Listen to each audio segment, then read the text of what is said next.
Hi everyone, I'm John C. Morley, the host of the JMOR Tech Talk Show and Inspirations for Your Life.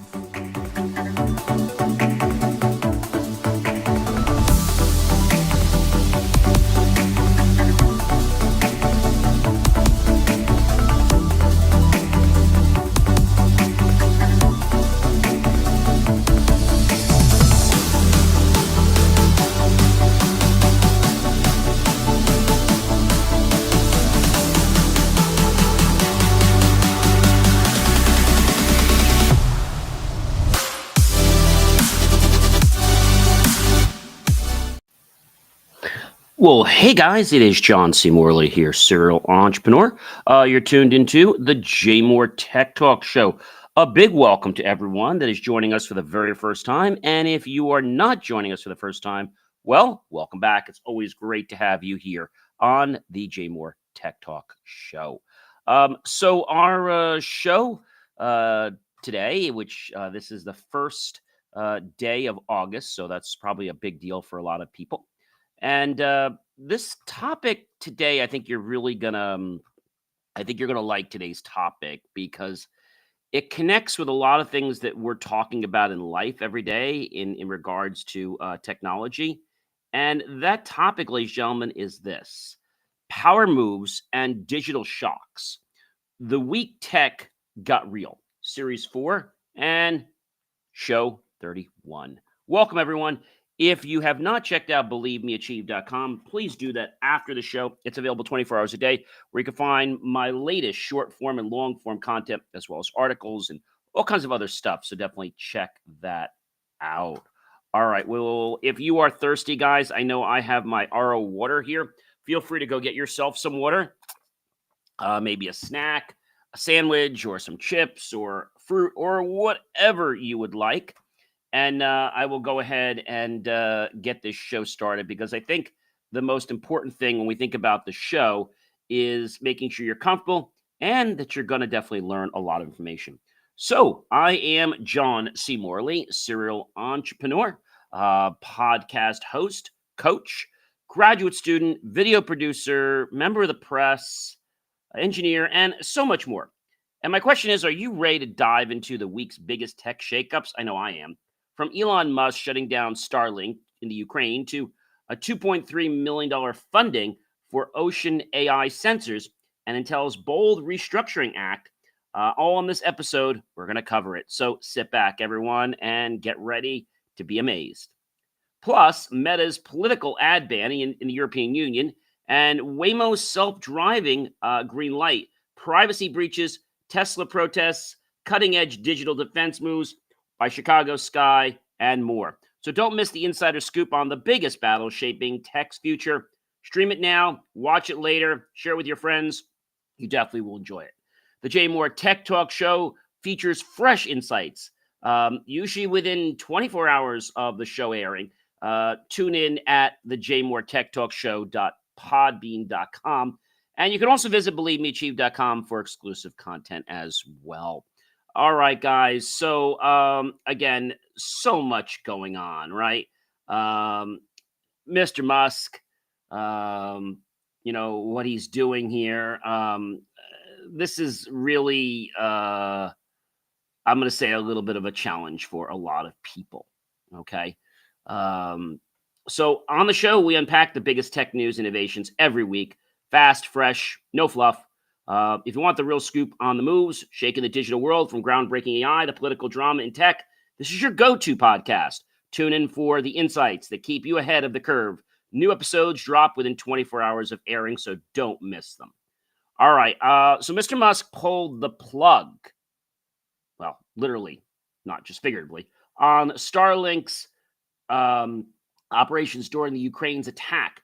In a controversial move, Elon Musk ordered Starlink satellite service to shut down just as Ukraine launched a key counter-offensive, sparking worldwide backlash and raising, guys, big questions about the power billionaires hold over modern warfare. And, that can be scary to a lot of people. I'm not going to lie.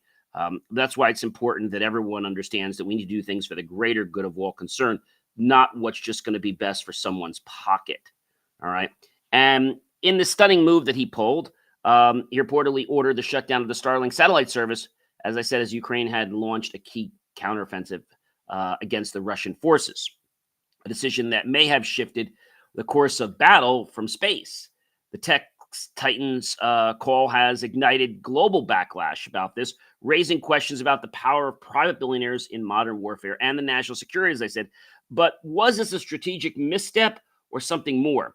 The world is watching, and I think right now, Elon has a lot going on, which we'll get to, but I think this is a big thing for most people.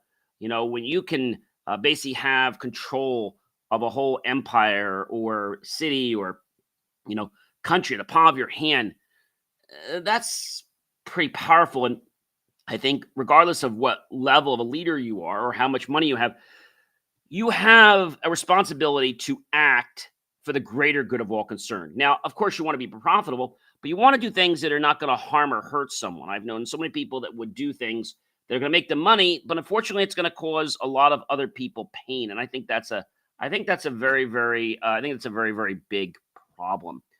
Our second story on the blotter here for today is the Spear Eye AI raises $2.3 million to revolutionize ocean monitoring. Navy veterans behind Spear AI secured $2.3 million in funding to deploy AI-powered sensors that listen beneath the waves, identifying everything from whales to potential underwater threats in real time. Catch that. The future of ocean intelligence, well, it's not around the corner. It's actually here today. So, again, it was founded by the U.S. Navy vets. The Spear AI just locked in $2.3 million its first funding round. They're going to be getting a lot more to bring artificial intelligence to the ocean's edge, literally. Their mission is to decode underwater acoustic data to tell the difference between whale storms or stealth threats. Again, all in real time. With a $6 million U.S. Navy contract already secured and sensors that can turn any buoy into an AI-powered ear, Spear is making waves in defense and deep sea intelligence. Think of it as the planner of the deep, with sonar smarts and serious venture firepower. That's going to be pretty interesting, guys. And although I think it's got a lot of potential, I am concerned about where the data goes and if somebody's going to exploit it. That's always a concern, right? And Intel, we haven't talked much about Intel. Intel spins off a $5.8 billion networking unit in a CEO shakeup. The new Intel CEO, Lip-Bu Tan, is basically streamlining, really, the company by spinning off its networking business, aiming to cut costs and sharpen focus on core chip technologies to compete in the fierce AI-driven market. In fact, if you guys hang around a little later or tomorrow, I'm actually going to be unboxing my brand new Extreme Lenovo laptop PC that you're definitely not going to want to miss. And we'll probably feature it on next week's show a little bit to give you some highlights. So Meta pulls political ads in the European Union over new laws. So Meta is stepping back from political issues and basically revoking ads in Europe due to the stringent new transparency laws. And this is the bold retreat highlighting the growing tension between big tech and regulatory demanding for ad accountability. And again, everybody's doing things for money, but if it's not doing things to help people, then I think that could be a serious, really, really serious problem, guys. Really, really serious. So definitely have to keep an eye on that. So as I said, with going on with Meta, pulling the political ads in the European Union over the new rules. This starts October 2025, and Meta will stop all political, election, and social issue advertising across the European Union platforms, blaming the bloc's new transparency and targeting of political advertising law for creating significant operational challenges and legal uncertainties. Wow, this is really going to, I think, put a hole in Meta's pocket, literally. But I guess they're tired of all the legal battling and fighting. This bold retreat echoes Google's earlier move and highlights big tech's growing pushback against tough European Union regulations aimed at fighting disinformation and boosting ad transparency, which is something we have a big problem with in the United States. Meta warns the ban will hurt voter access to critical information, sparking debate over the balance between regulation and free speech in the digital age. Now, my question, ladies and gentlemen, is so if they're going to do this in the European Union, will they eventually do it in the United States?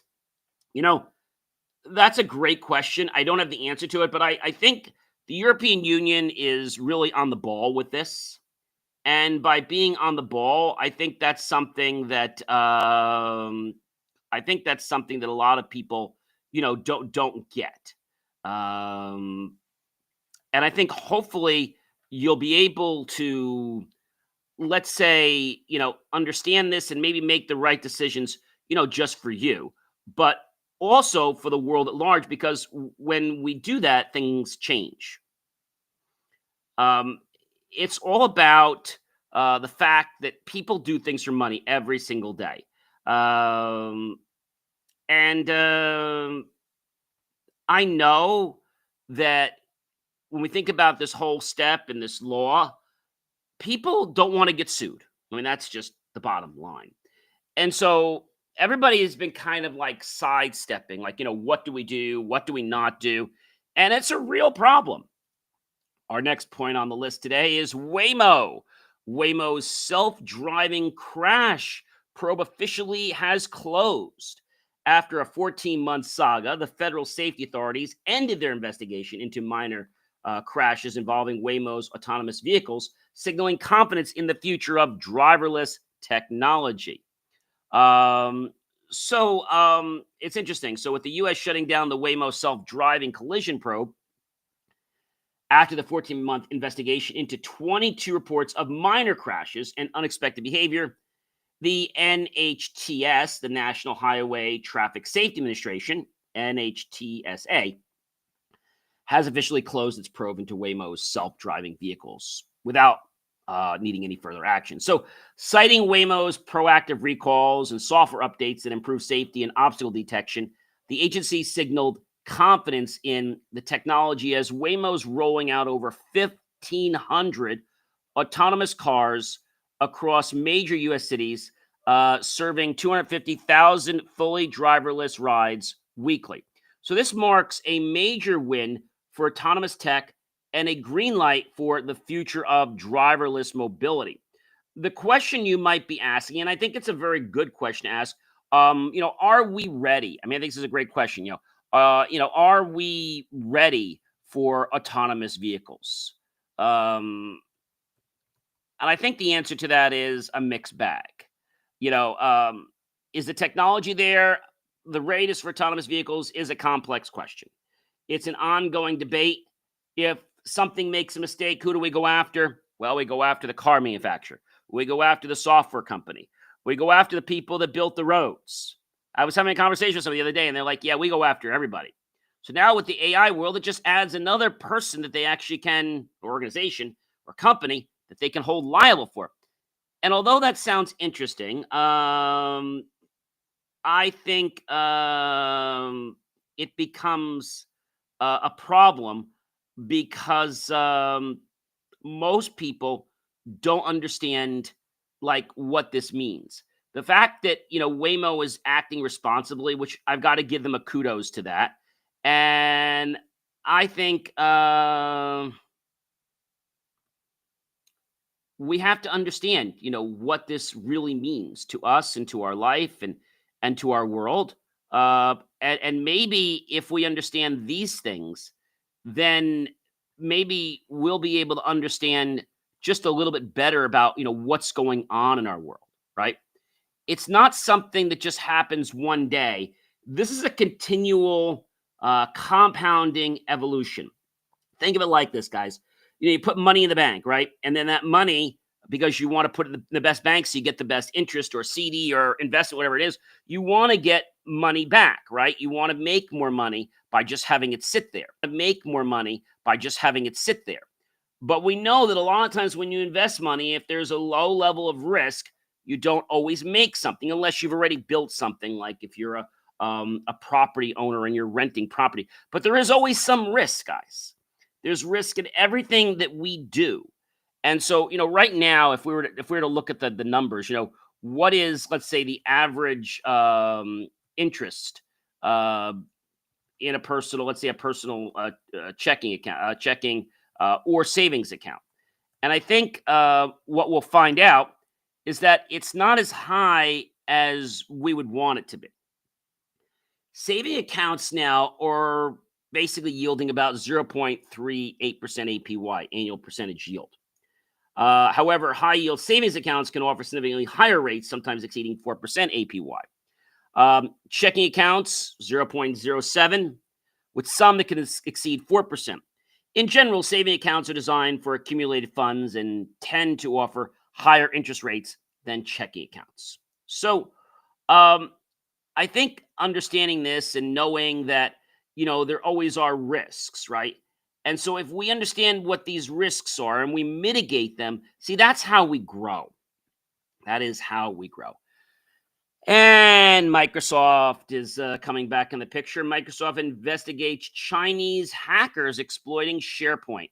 Microsoft is probing whether state-linked Chinese hackers took advantage of leaked cybersecurity data to exploit a critical flaw in SharePoint, raising serious concerns about global cyber espionage risks. Now, this is a real interesting conundrum, right?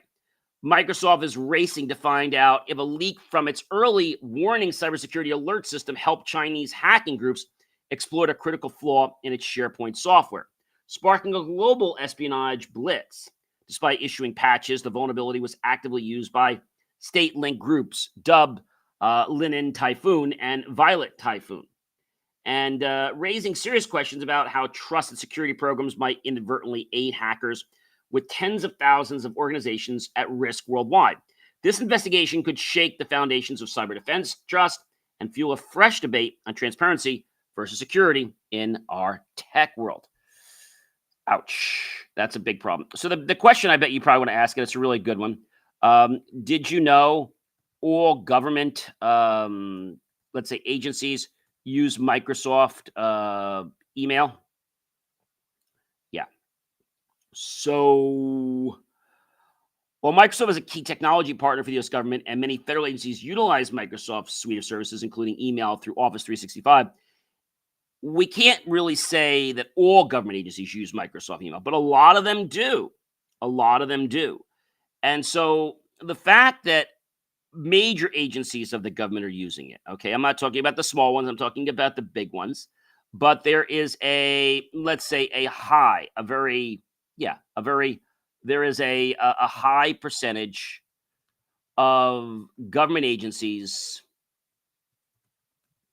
using Microsoft products. I think that would be a very fair statement to make. In some research studies, it's been found that 80% of government employees use Microsoft productivity software. This reliance has raised concerns about security vulnerabilities and the potential for cyber attacks. Now, the thing is this. If the governments are using this technology, right, 85% of them right now, could be a little bit higher. That wasn't the last time they took the poll.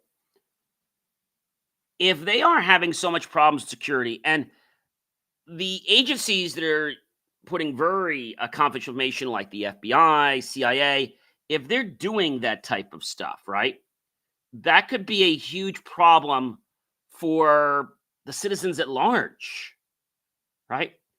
Think about people that might be in the witness protection program, right? They put all that information in a database. What if somebody hacked that database? That would be a real problem. But you see, the government really doesn't go looking for things. They just take whatever's there, and it's probably going to be, inexpensive, and that's what they do. That's just how the government works. So, definitely a big issue. Like I said, with tens of thousands of organizations at risk, it's shaking up the foundations of cyber defense and the level of trust that it has. Microsoft has never been, I could say, the be-all, end-all with all kinds of security. I mean, even back in the days with Novell NetWare, which I used to love, unfortunately, they just didn't have the money or the market share that Microsoft did. Novell did everything right, And Microsoft has tried to copy a lot of their stuff. In fact, when you use Novell NetWare to actually create policies for directories, I mean, they're the ones that did containers first. And so when you do that kind of stuff, you can do it very easily in Novell because you can just assign it anywhere. In Microsoft land, well, you have to make sure it doesn't inherit. There's a lot of other pains that you have to deal with. But NetWare was much more secure than Microsoft. In fact, Microsoft doesn't even use their own security to protect their own infrastructure. That tells me something right there, guys. Right there. Women's data app, T, suffers a major data leak. This anonymous women's dating app, T, experienced a serious breach with 72,000 private user images exposed. This incident shines a harsh light on privacy challenges in apps designed for vulnerable communities. And I think everybody like wants their own app. I mean, for me, I think we need to get away from the apps. I think these apps are just a problem. The app is called, but it's called T for Women, is what the app is called. And they have things like they call it dating safety tools that protect women. So it's an app basically just mostly so for women looking to date. And so they talk about things like background checks, catfish image search, sex offender search, phone number lookup, criminal record search. Navigating the modern dating scene can be very daunting, they say. And they have over 4,647,000 women, they claim, dedicated to empowering each other and getting access to a suite of dating safety tools made just for the FBI. They call it, quote unquote, girlies. And so the platform seems like it's trying to do everything that it can. However, they did suffer a major data breach, as I was explaining to you. And so they call it spilling the tea on T. T was born from a deeply personal mission to give women the tools they need to date safely in a world that often overlooks their protection. The founder of the organization is Sean Cook. He launched T after witnessing his mother's terrifying experience with online dating, not only being catfished, but unknowingly engaging with men who had criminal records. Realizing that traditional dating apps do little to protect women, but it's also men too. Sean knew something had to change. That's why he built T, the first ever dating safety platform for women.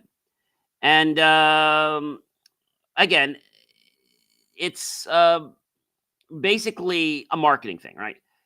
Is T a great app? I can't tell you that if it is or isn't, but the fact that they had this big breach, okay, that's a problem. So you might be saying, what is, women's T doing about the breach? Well, right now, they're being extra vigilant, okay? They claim they've engaged third-party cybersecurity experts and internal security teams to reinforce system security, according to a statement they made to the USA Today. T states that it has implemented additional security measures and resolved the data issue. Don't know if I believe them 100%. They disabled some messaging. The direct messaging feature has been temporarily disabled on the app because there seemed to be a bug that was causing some breaches from that. The affected system containing the breach data has been taken offline as a precaution, and T is collaborating with law enforcement agencies investigating the breach. The breach actually affected users who signed up before February 2024, exposing tens of thousands of images, including selfies and photo identifications used for verification. There are also reports of leaked direct messages containing sensitive conversations, and this is all according to a spokesperson at T, who is offering free identity protection services now to individuals whose personal information was involved in the breach. But it's not a dating app. It's not credit card companies. Everybody is going to get hacked at some point in time if they're not properly protected. The way you stay properly protected is you have to be vigilant. You have to do audits. Even ourselves in the industry, we always audit ourselves all the time. And I think that's really, really important. So again, I thought that was very interesting. I think what they're doing with T is great, but you know, how do we know that any of this data is being secured? And so the thing that I think that should be happening um, is two factor. So does women's tea offer two factor? Well, I guess in the past, um, everything was open.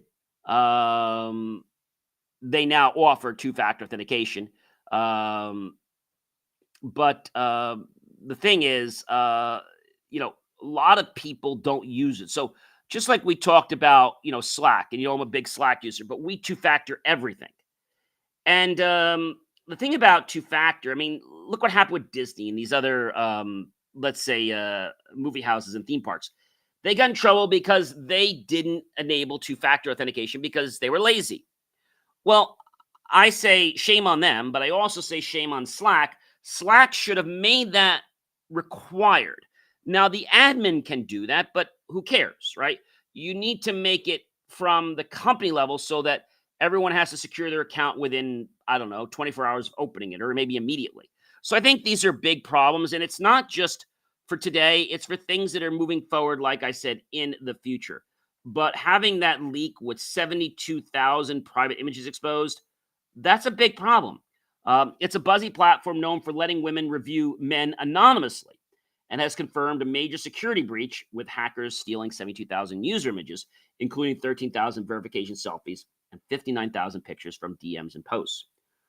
While they claim no emails or phone numbers were leaked, the violation strikes at the heart of the app built on safety and anonymity. And I think that's a big problem. I think that right now gives them a kick below the belt that they're not as secure as they claim to be. So that kind of puts a hole in their marketing. T is scrambling right now with security exercises, as I mentioned, to get things back on track. But I still tell you that it is your responsibility when you use any app to be smart. Don't share your personal information with somebody you just met. Like, do not do that. You never should share anything like your address, your phone number. Meet somebody for a cup of coffee, maybe at a local coffee shop for pizza or something. Make sure that you get to know who the person is before you give out your address, right? I think that's a really, really, important thing. And I hope at least this breach that happened wakes up not the team just at Women's Tea, but also other ladies and gentlemen that are on there. And we got a question in. I'm happy to answer it. And that is, what is catfishing? So thank you for that, because I know every once in a while I use a term and people are like, what is that? So catfishing is something, it's not just for men or women. Catfishing is when someone creates a fake online identity, often using someone else's photos and information to deceive people. The goal is usually to build relationships or gain something from the victim, often leading to emotional harm and financial loss. There are people out there that just do this for a living. So, catfishers use stolen or fabricated images and details to create a profile that doesn't reflect their true self. They may use the fake identity to initiate romantic relationships or friendships, often on the dating app or on social media. Deception and manipulation. The catfisher may mislead the victim about their identity, background, or even their location to gain their trust. Catfishers may try to extract money, personal information, or other benefits from the victim through the fabricated relationship that they have cut. These also are people that are going to want to text you every day. They're going to want to get in some type of a connection with you, right? Some people catfish to escape their insecurities and feel more confident in a fabricated online persona. Catfishing can be used as a form of revenge, targeting individuals who have wronged the catfisher. Some catfishers aim to scam victims out of money or even other valuables. So, creating a more desirable online persona can provide attention and validation. But, the example, the Manti Te'o's case, where a football player was catfished by a fake woman named Lene Kakua, and a man pretending to be a retired Navy SEAL or CIA agent to defraud multiple women on dating sites, according to the DOJ and also Proofpoint. So, how do you spot a catfisher? I think this is a very important thing that I want to go over for women as well as men. Reluctance to video chat or meet in person. Catfishers often avoid video calls or in person meetings. Inconsistencies in information. Their stories and details may not add up or match their online profile. Unwillingness to share personal details. They may avoid answering questions about themselves. Their profile may seem too good to be true. And again, it's all about building this type of trust. And so when somebody texts you every day, that could be a really, really big problem. And so just be leery with people that try to text you every day, ask you how you're doing, because there's probably, I'm going to say, a good, let's say, probability that they're up to no good. Now, they're going to take a lot of time to do this. Some people will go through this whole 9 yards. They hear it's your birthday. They want to come and celebrate you. They tell you that, they want to marry you. They tell you all these things. They don't even know you. Then they tell you something like, they're in the army. And this is a really popular one. They may not be in the army, but they go get somebody's army gear and they take a picture. And so they say, you know what, I can fly up to you, but I need money to be able to fly back home because the army only pays one way or something like that. Or I need money to fly out, but then they only pay to fly back in. These are all scams, big, big scams. So I definitely want to, let's say, make you aware of those situations. Russia and Iran strengthen ties with new satellite launch. Russia launched the Iran's Nahid communication satellite into orbit, marking a significant boost into orbit, making this big change in the geopolitical and technological lines amid growing global tensions. Who would know that Russia and Iran would be working together, right? You never would have known, what was happening there. So Russia, by launching this, the move from the Vakhtani Cosmodrome follows multiple Russian-led launches for Iran and comes months after both nations inked a strategic partnership. With tensions flaring in the Middle East, the satellite liftoff signals deeper cooperation and a new chapter in the geopolitical space race. Wow, guys, that's a lot of information. A lot of information. And we're talking about Mr. Elon Musk before. Well, yeah. So Tesla's takedown really heats up. Now, it's not the Tesla dealerships anymore. You know where it is? It's at, yes, Musk's diner. And that's where it's happening. So what started as the long lines for burgers served in Cybertruck boxes at Elon Musk's flashy new Tesla diner has now flipped into a protest hotspot. Activists behind the Tesla takedown movement stormed the Hollywood hotspot, accusing Musk of funding fascism and slamming his anti-trans reputation in a community that isn't having it. As Model Y sales slump, protesters say the real serving is resistance, not fries. With 40-plus protests planned in Tesla's stock in a, let's say, a very indecisive place, the pressure is heating up very quickly. And this summer, it's not just the grill that's going to be sizzling. It's probably going to be the fate of their company and Mr. Elon Musk's reputation. Wow. And I'm still undecided as to, that little debacle that Elon Musk had with President Trump. I don't know if that was real or not. I don't know if that was planned or staged. I don't know. I'm still waiting to see, what's going on with that. And very interesting. But we'll keep you abreast of that, okay? And Musk removes 635,000 harmful accounts to protect. Actually, it's Meta. I'm Musk. I've been stuck on Musk. Meta removes, 635,000 harmful accounts to protect teens. Meta is aggressively cleaning up its platform, deleting over 600,000 accounts linked to harmful content targeting minors while rolling out new teen safety features powered by, yes, artificial intelligence. Their AI systems are making a lot of mistakes, but hopefully they're going to get better. I can't swear by that. So Meta is stepping up the teen safety with powerful new features and massive cleanup, as I said.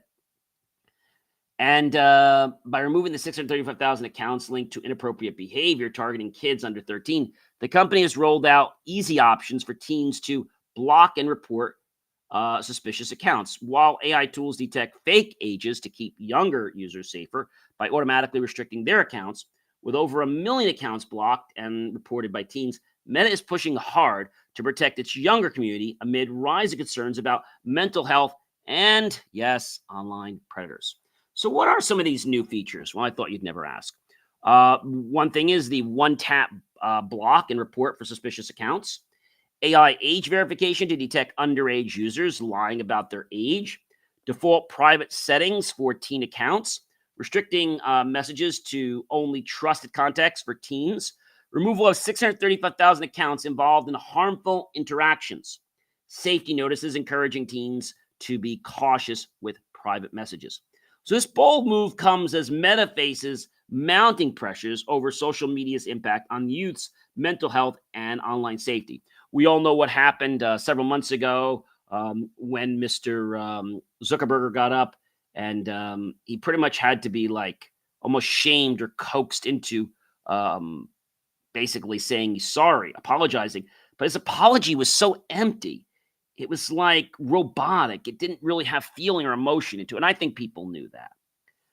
Here's one I think that's going to take you by storm. It's one that I think a lot of people like are not expecting, but it's something I think that's definitely different. Vermont revives free payphones to fight dead zones. In rural Vermont, where cell signals often vanish, old payphones are making a comeback, restoring them and enabling them for free to use ability, providing a lifeline when digital connectivity fails. That's a very interesting thing, if you ask me. So, no bars on your phone? No problem. Vermont brings back payphones for free. In rural Vermont, as I said, where cell phone services just seem to vanish out of thin air for miles, electrical engineer Patrick Schlott is reviving retro tech with a modern mission, restoring old payphones and making them free to use. With just an internet connection and his basement tinkering, Schlott has already installed phones at places like the North Tunbridge General Store and a local library, giving residents and travelers a lifeline when digital bars, well, disappear. From emergency calls to after school pickups, these analog lines are ringing with purpose and they're just getting started. So, again, notice I said analog. Analog is kind of going away. Um, I think eventually, and I don't know if he's doing this, he may be taking internet and then converting it down back to analog because that's what these phones were, was analog. So we're gonna have to see what happens, but there's definitely a lot of possibilities there. Chicago Sky teams with AI firm to block online abuse. The WNBA, Chicago Sky partnered with Moonshot to deploy counterterrorism tech that actively protects players from online hate, stalking, and doxing. A groundbreaking move in sports safety. So I know what you're probably going to ask me, and that's a great thing. What is, what does WNBA stand for in Sky? So the WNBA is Women's National Basketball Association, in case you were wondering. So that's what's going on there. Another interesting word, I know it's probably going to mean something to a lot of you or not. You probably like to know when I use these words, and that's the word doxing. It seems like an innocent word, but it's not. The action or process of searching for and publishing private or identifying information about a particular individual on the internet, typically with malicious intent. So let's say, for example, you were trying to maybe remove somebody from a community board. Maybe they were in a condo association or another HOA, and your goal was to get them off the board. Maybe you wanted to get on the board because there were only so many spots. So you did some digging to find out what the ownership was on a property. You found out maybe they didn't own it all. Maybe there was a brother or relative that owned it.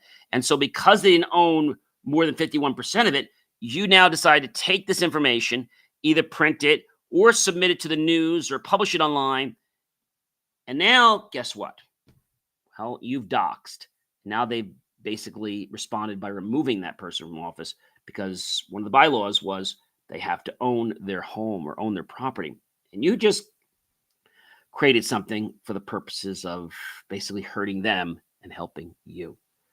So these are very, very interesting things, guys. Very, very interesting things. Um, as I said, it is game on and trolls off the Chicago Sky tech-backed social media shield. The Chicago Sky isn't just dominating on the court; they're leading the charge against the online hate, as I told you before. And so they're teaming up with Moonshot. And because when it comes to player safety, the Sky refuses to play defense. They're all in on shutting down harassment and making social media a safer place for everyone. Stalking doesn't just happen in person, guys. It can happen online. And that's where a lot of it happens today. And people a lot of times feel powerless because, like, well, it's just the internet, right? So if you get a restraining order today, make sure that you actually get a digital restraining order, especially if it happened online. All right. 500-foot restraining order doesn't mean squat. Somebody can just stalk you on digital and social media, and that could be a big problem. X claps back, literally, at French data fraud claims. Elon Musk's platform. Yeah, Elon's got more trouble again. He's in fire. X fired back at the French authorities' fraud investigation, calling it politically motivated theater and defending its algorithm amid global security over tech transparency. Ouch, guys, that is a real issue there. I mean, a real big issue. So we've talked about some very interesting things here today. Safety. We've talked about technology, but I think in the greater scheme of everything, everyone wants to make money. But if you go to make money with the intent of trying to harm someone, you know what happens? Well, I'm going to tell you. You actually get a boomerang hit back in your face. So when you do something good, it's great. But when you do something with the intent to harm somebody, well, that boomerang comes right back out and will hit you. And you get the same energy that you're pushing out. And I think that's a problem for a lot of people that I talk to. They just look, oh, I want to make money. I want to make money. And there's nothing wrong with making money. It's just that you should never be making money when it's at the cost of harming or hurting someone. I always said you can do everything in this world that you want as long as you don't harm, hurt, physically, mentally, defame, stalk, etc. any other individual, whether intentionally or non-intentionally. Because when you do this and you do it one time, do you know what happens? Oh, I'll do it again. I'll do it again. Before you know it, it becomes this pattern. Let's talk about cookies, okay? I love cookies. My grandfather, bless his soul right now, he passed when I was in second or third grade. I won't go there now, but he loved chocolate. Right? One of the ones in the family that really loves chocolate. And so, when we think about like what motivates us, right, and what gets us going. So I love chocolate. He loves chocolate. And so, but that chocolate doesn't appear to everybody. And so us having chocolate doesn't harm anybody, right? But if you do something like open a business and that business actually harms somebody. Now, if you start a business, for example, let's say there's a restaurant and you open a restaurant across the street, are you harming them? It's competition, so it's a little bit different. But really, they shouldn't allow the same kind of restaurant, like a pizza to be right across the street. That's a big peeve of mine. But a lot of people do it. They do it. And I think a lot of this stuff that we hear, I give you the truth about what's going on. Notice I don't put a spin on it saying, well, this is the political. No, I just give you the way it's happening. Now, you might not necessarily like what I'm saying to you, and that's okay. But I'm going to give you what the truth is. I had somebody the other day that wanted to come on the show, and I explained to them that at the end of the day, it comes down to who you are. And they wanted to get on the show, and it wasn't an author. They want to get on the show. I think it was the motivational show and then the tech show. And they sold water, right? RO water. Okay. So I figured they were going to come on the show and they were going to talk about, how the process of RO works. And this could really educate people and talk about it from a very specific view, but, product agnostic. Well, lady hits me back and she's like, yeah, I sell RO water systems. I'm like, okay. So how is that going to help my audience on my motivation? Oh, well, if they get RO water, then, they're going to live a lot longer. I said, so what are you going to teach them? Well, I'm going to teach them and show them the product. I said, no, you're not. I said, what would you do on the tech show? Same thing. I said, you wouldn't get into the technology of how it works. Oh, no, I go on podcasts all the time and I tell them about my system and then I offer them a special. Like, no, that's a sales pitch. And I respond back to people saying, hey, I appreciate you've taken the time to contact us. We're just going to take a pass on the opportunity. Thank you so much. And people are like a little taken back because I stand my ground. I don't bring somebody on any of my shows that I feel is going to harm somebody or is going to exploit me or exploit my audience. I mean, I think that says a lot to who I am, right? But just saying it doesn't mean anything. You guys that watch me day in and day out, I had a guest not too long ago, and he actually said that, John, I really like your show. You may not have 10 million viewers. And I said, yet. But one thing is certain. And he agreed, is that you're very genuine. You don't try to push a product or a service. And I think that's a very important thing. I don't try to push a product or service. If somebody wants to come on the show and advertise, okay, that's one thing. But that doesn't mean that I'm going to endorse that product just because they advertise. Let's say we have somebody come on like this lady who sells the RO water system, and she wants to advertise in one of our spots. Okay, fine. I don't necessarily have to endorse that product. If I decide to, that's fine. Probably be a fee for that. But in other words, I won't just do something for money. It's got to make sense to me. You know what I mean? And I'm hoping that makes sense for you guys too, because a lot of people can be bought for money. And I think that's a big problem. When you can have your morals or your core principles bought out by the highest bidder. This happens with political leaders. This happens with them on the state level, the local level. But eventually, what happens? People are like, oh, yeah, you really don't do that, or you're really not what you say you are. So a lot of the stuff that we talked about today, how the AI is being used. And those of you that don't know, I'm actually going back to school for my next master's in computer science, AI, and then my PhD. To me, AI is a tool, just like any other tool in the world. Could be a weapon, could be a mixer, could be a hairdryer, right? Could be even a jack to get the flat tire off your car, right? Could be a stapler, could be even a computer, right? And there's lots that I could list. Every one of them is a tool. Now, according to Merriam-Webster, this is what I always like to go back to, Merriam-Webster, what does Merriam-Webster say a tool is? Well, I thought you'd never ask. So a tool is a noun, a handheld device that aids in accomplishing a task, a cutter, a machine, like a stapler, etc. Something such as an instrument or apparatus used in performing an operation or necessary in the practice of a vocation or a profession. For example, if you're doing a lot of measurement, you might decide to do something in a certain way, okay? And that is because of what you're doing, right? If you use a tool in the wrong way, then that can definitely be a big problem. You won't get the results that the tool was made for.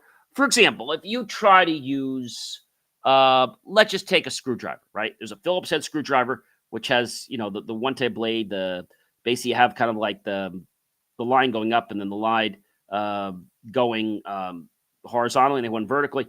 And then sometimes they're a little bit closer in, right? Depending on the grooves of the screw. And then you have a flathead, right? If I try to use a Phillips head screwdriver on a flathead, and they're very small on how the bits are pulled in where the angles are, it's going to do nothing for me. It might even damage the screw, right? Or let's talk about this. Let's say you're just taking a nail, right? Or a screw. Now, I wouldn't use a screwdriver to put a nail in. Wouldn't be effective. I would not use a, let's say, nail to put a screw in. Some people do, but I find that that's a very, very big problem for a lot of people because they think that they can just, flip out a tool anytime they want. And that sounds like something that you probably don't deal with every day, but I'm going to tell you something. You probably don't notice it until you've been made aware of it. Because maybe your whole life you've been using that tool. Okay? And if that's the case, and now somebody says, hey, you're not supposed to use the tool like that, or, hey, you really should use the hammer for the hammer. You should use a screwdriver for the screwdriver, right? I think that's a very, very big thing.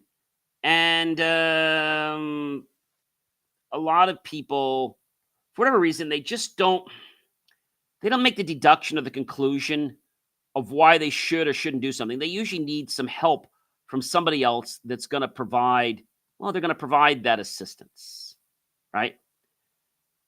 I think when we hear somebody and they say, oh, gee, this is how I'm going to use this, and, that's all fine and well, right? But at the end of the day, it comes down to using a tool for the greater good of all concerned. Now, I know that sounds really easy, really simple, right? But you can use a computer to help others, and you can also use a computer to harm or hurt someone, just like we talked about doxing, right?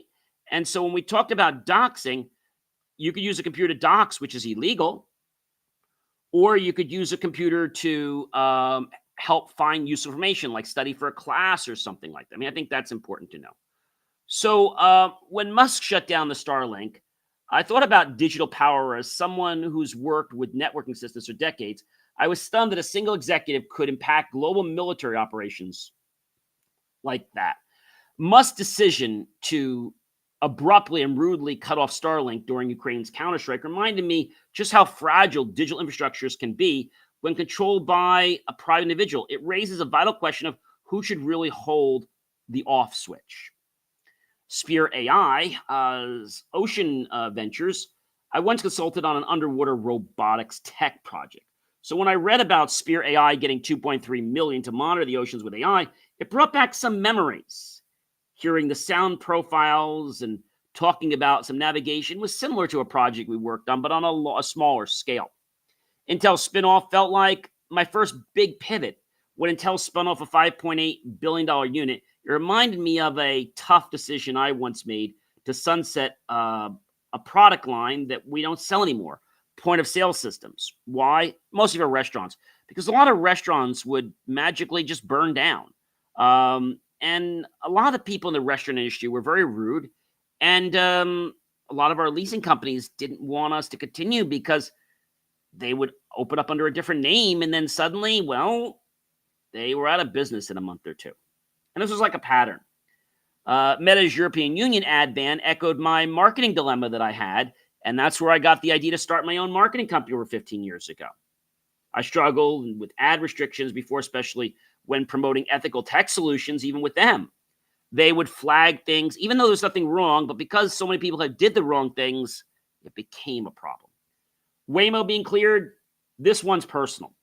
Autonomous driving has fascinated me since I first rode in a self-driving prototype back in 2016.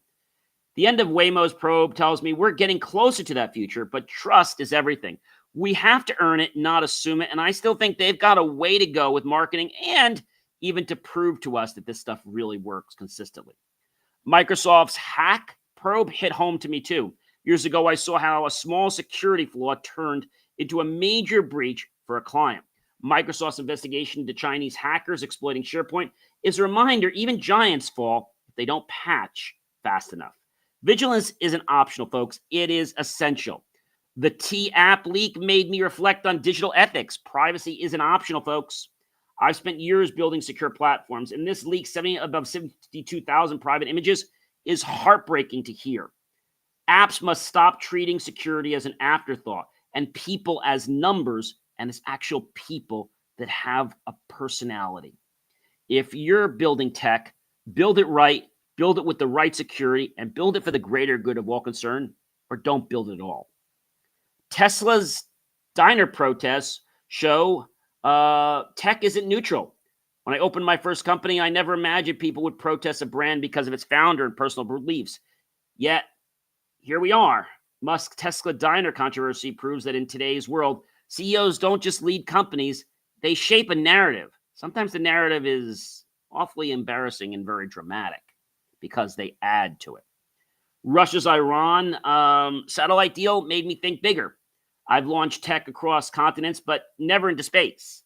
The satellite launch between Russia and Iran is a power play, but it's also showing how quickly tech can become geopolitical. I believe innovation should unite us, never divide us. And Meta's teen safety cleanup is interesting, and it did give me some hope. I've coached youth in tech and seen how online situations harm affects their mental health.